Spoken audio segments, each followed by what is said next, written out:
အားလုံးပဲမင်္ဂလာပါဈေးကွက်မှာပြန်လဲကြိုဆိုပါရစေနေ့မေလ18ရက်နေ့တနင်္ဂနွေနေ့ညနေခင်းပေါ့နော်ကျွန်တော်ရှေ့တစ်ပတ်လာမဲ့market ရဲ့အလားအလာလေးကိုနည်းနည်းပြန်ပြီးတော့စဉ်းစားဆင်ခြင်သုံးသပ်ခြင်းပေါ့နော်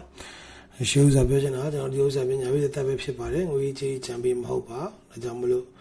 ကိုယ်တိုင်တေချာလေးလာသုံးသပ်ပြီးမှရောင်းဝယ်ပြီးလို့စီလိုပါတယ်So daily time frame ရတာသူကအတက်ဘက်ကအားကောင်းနေတယ် cloud condition ကလည်းအတက်ထဲမှာရှိတယ်ဆိုတော့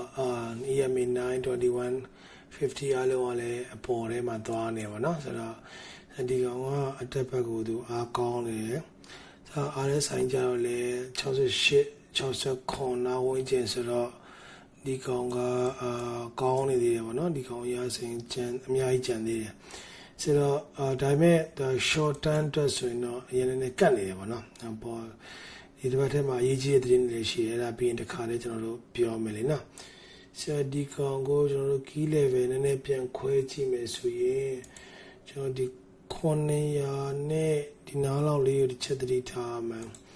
15လောက်ကိုသူတကယ်ပြန်ပြီးတော့ဟောဖြစ်မယ်ဆိုဒီနေရာလောက်မှာအဝယ်ရှိနိုင်တယ်ပေါ့နော်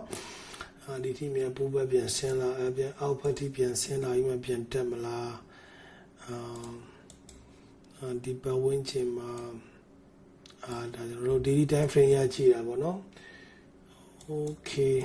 သူကိုနည်းနည်း lower time frame ချက်ခွဲကြည့်အောင်เนาะဒါ SPY မှာကျွန်တော်ကြည့်နေတာဖြစ်တယ် SPY မှာဆိုရင် alright yeah lower time frame မှာနောက်ဆက်ပြီးတော့စိတ်ဝင်စားစရာကောင်းတဲ့ line လေးတွေစတွေ့လာပြီဆိုတော့ဒီနေရာမှာဝယ်အားကောင်းတယ်เนาะ915အဲ့ဒီနေရာလေးတစ်ချက်သတိထားပါเนาะ sorry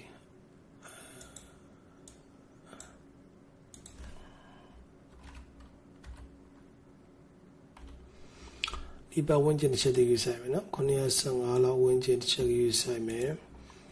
ဒါ4 hour time frame မှာတစ်ချက်ကြည့်လိုက်တော့ဒီနေရာလေးမှာရေးချီရပါเนาะ7ဒီ line on breakout လုပ်လာရင်ဒီ line on breakout လုပ်လာရင်ဒီ T ဒီကြားထဲမှာရှိနိုင်တယ်ပေါ့နော်ဆိုတော့တစ်ချက်ကြည့်အောင်732ပေါ့နော်732ကျွန်တော်ပြီးခဲ့တဲ့အပတ်ကခတ်မှန်းတာ950လေနော်950ကို949နဲ့ဟိုအထိရောက်သွားတာကို949.9လာအထိရောက်သွားတယ်နော်ဆိုတော့950ကိုကတ်ပြီးတော့မပြည့်ပါဘူးနော်မပြည့်ပါဘူးဒါပေမဲ့ almost ဇုံတော့ရောက်တယ်ဆို733 now တစ်ချက်ကျွန်တော်တို့ view site မယ်နော်ဒီကတော့သူကဒီပေါ်မှာပေါ့နော်ဟောဒီ area မှာသူတို့ဒီလိုမျိုးပေါ့ all time high နာမှာသူတစ်ခေါက် sideway ပြေးဘူးလေနော်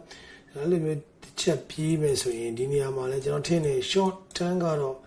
ဒီကြားထဲမှာသူသွားနိုင်တယ်ပေါ့နော်တစ်ချက် view site ရမယ် area ဒီ area ရှိတယ်အကယ်၍ဒီonဒီကိုဖောက်ဆင်းလာပြီးတော့ဒီကနေ retest ယူပြီးပြန်တက်မယ်ဆိုရင်ဒီထဲမှာရှိနိုင်တယ်လို့ဒီထိပြန်ဖောက်ဆင်းလာပြီးတော့ဒီနားလေးမှာဒီတစ်ပတ်ထဲမှာပေါ့နော်ပြောလို့မရလေနော်915လောက်ထိဒီတစ်ပတ်ထဲမှာအကြောင်းအရာအများကြီးရှိအောင်နော်ဆိုတော့ဖြစ်သွားနိုင်တယ်ဆိုတော့1 hour time frame ကြည့်အောင်နော်1 hour time frame ရ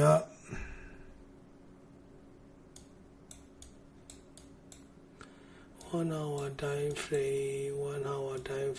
yes မကကနည်းနည်းလေး sloping support အားလည်းကောင်းတယ်လीနော် sloping support အားလည်းကောင်းတယ်ဆိုတော့ तू ကအရင်ကြီးဆင်းလာဖို့တော့မျှော်လင့်ပါဘူးเนาะအရင်ကြီးဆင်းလာဖို့တော့လည်းမမျှော်လင့်ဘူးဆိုတော့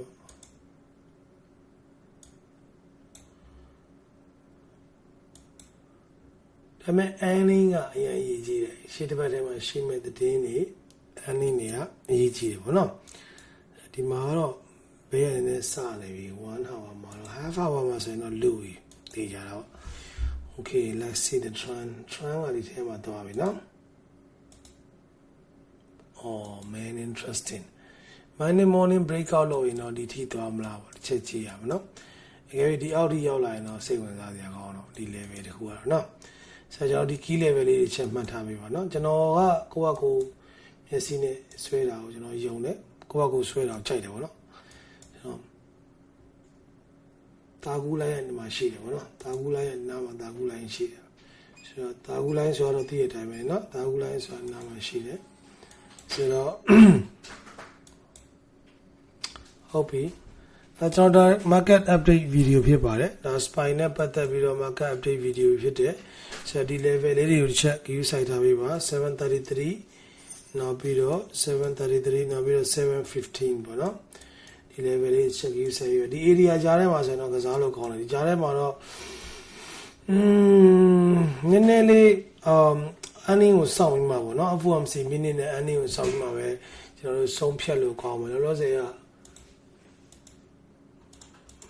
ဘာလာမလဲပေါ့နော်စိတ်ဝင်စားစရာကောင်းတယ် Monday morning ဒီတစ်ပတ် Monday morning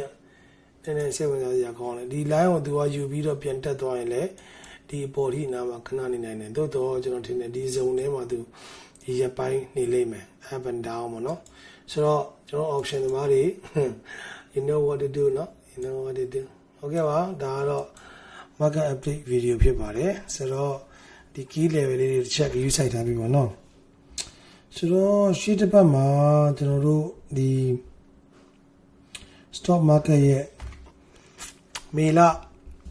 18ရက်နေ့22ရက်နေ့ကြားထဲမှာကျွန်တော်တို့ဘာတွေဖြစ်နိုင်လဲပေါ့နော်အထူးသဖြင့်ကျွန်တော်တို့ SPY ပေါ့စဉ်းစားပြီးတော့ကျွန်တော်ကြည့်မယ်ဆိုရင်တဲ့အညွန့်ကိန်းတွေကစံချိန်တွေအမြင့်ဆုံးပေါ့နော် all time high ကိုရောက်ထားတယ်အဲ့အချိန်မှာပဲကျွန်တော်တို့အမေရိကရဲ့ငွေကြေးဖောင်းပွားမှုနှုန်းဖြစ်တဲ့ CPI က 3.8% ရှိတယ် PPI က 1.4 ရှိတယ်ဒါတွေကကျွန်တော်တို့ခန့်မှန်းထားတဲ့ပို့ပြီးတော့မြင့်နေတယ်ပေါ့နော်နောက်ဒီရေနံဈေးနှုန်းတွေအနေငယ်ပြန်တက်လာတာလည်းတွေ့ရတယ်ဆိုတော့ဈေးကွက်ထဲမှာစတင်ပြီးတော့ပြီးခဲ့တဲ့နှစ်ပတ်ကတည်းကဆိုင်စိုးရိမ်မှုတွေတချို့တွေ့ရလိမ့်မယ်လို့ကျွန်တော်တို့ထင်ထားတယ်မျှော်လင့်ထားတယ်ဒါကြောင့်မလို့ရှိတစ်ပတ် stock market ကအကြောင်းအရာနှစ်ခုပေါ်မှာကျွန်တော်တို့သတိထားရမယ်နံပါတ်1 earning ပေါ့နော် earning ကတော့ဒီ earning နေရှိတယ်ဗျာ earning ကဘယ်ကောင်းနေလာမလဲဆိုတော့ကျွန်တော် earning မှာဆိုရင်ခဏလေးနော်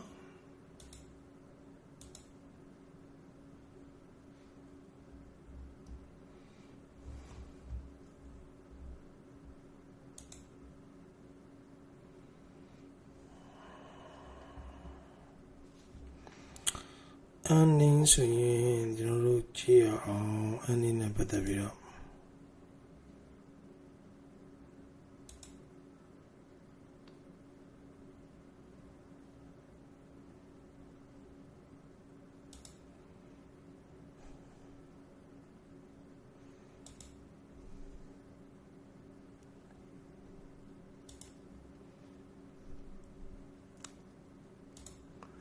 ကျွန်တော်ရှေ့တစ်ပတ် earning ကဗုဒ္ဓဟူးနေ့မှာ Nvidia ရှိရနော်ဆရာကြီးလာမယ်ဒီကောင်ကအခုလက်ရှိနိုင်ငံရေး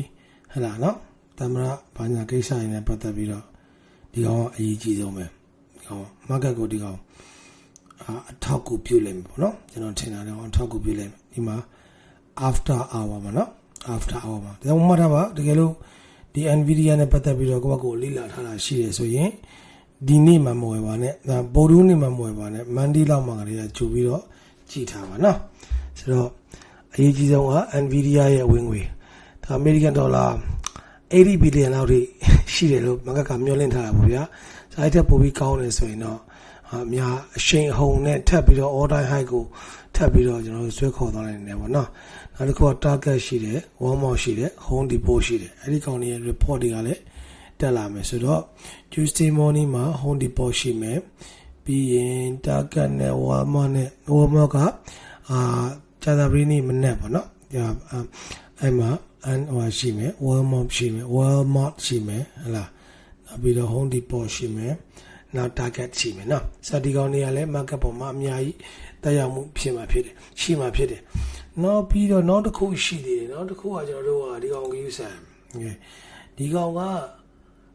ဗုဒ္ဓဟူးနေ့မှာကျွန်တော်တို့ FOMC minute ရှိတယ်ဆိုတော့ Kevin ကတော့လာသေးဘူးကြားတာပဲเนาะဆိုတော့ဘယ်လိုလာမလဲမသိသေးဘူး Kevin ကတော့သူတို့ chain C လောက်နဲ့မပြီးသေးဘူးပေါ့เนาะ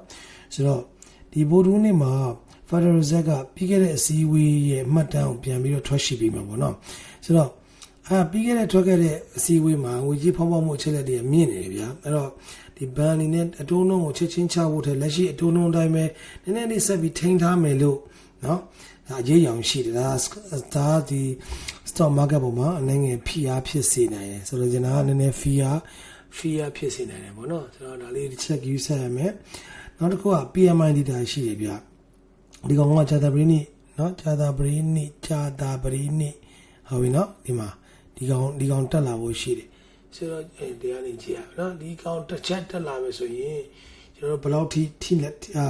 ဟိုဖြစ်နိုင်လဲပေါ့နော် market ပေါ်မှာတက်ရောက်မှုရှိတယ်လဲဆိုတော့ကုန်ထုတ်လုပ်မှုနဲ့ဝန်ဆောင်မှုကဏ္ဍညွှန်းကိန်းတွေဒီကောင်တွေထွက်လာမယ်စီးပွားရေးကောင်းနေတယ်စီးပွားရေးကဆက်လက်ပြီးကောင်းနေတယ်ဆိုတော့ဟိုသူတို့ပြမယ်ဆိုရင် stock market မှာအထောက်ပံ့ဖြစ်နိုင်တယ်ဖြစ်ဖို့များတယ်ပေါ့နော်ဒါပေမဲ့အရင်ကောင်းသွားရင်လည်းတစ်ချက်ကြီးဆိုင်မှာဒီ take profit လုပ်မဲ့လူတွေကသူတို့လုံးပါလေနော်တောက်လျှောက်တက်ထားရင်အဲ့ဒီချက်ကြီးဆိုင်မှာနောက်တစ်ခုကပြရေနံဈေးကရေနံကအခုကတစ်စီကို130ဝန်းကျင်တက်နေအဲ့ထက်ဆက်တက်မယ်ဆိုရင် energy stock တွေအတွက်ကောင်းဖို့များတယ်တစ်ဖက်မှာလည်းငွေကြေးဖောင်းမှုကိုရှိနိုင်တယ်ပေါ့နော်ဒါကြောင့်မလို့ဒီတစ်ဖက်ကကျွန်တော်တို့ဒီ Nvidia တို့เนาะဟိုဟာတို့အနေနဲ့ကိုဒီယူဆိုင်ရမယ်နောက်ပြီးတော့ဒီ FOMC minute ကိုယူဆိုင်ရမယ်ဒါလေးတစ်ချက်အဲ့ဒီတိုင်ငယ်လေးမှာတော့နည်းနည်းလေးပေါ့နော်အပေါ်နားလေးမှာတစ်ချက်သူတို့ပြီးမယ်လို့ထင်ပါတယ်ဗျာဆိုတော့အားလုံးပဲကျေးဇူးတင်ပါတယ်ကိုသက်ပါစေကွက်ကမှပြန်လည်ပြီးတော့နှုတ်ဆက်ပါတယ်လာမယ့်ပတ်တစ်ပတ်လုံးစိတ်လန်းသောနေ့ရက်များပိုင်ဆိုင်နိုင်ကြပါစေ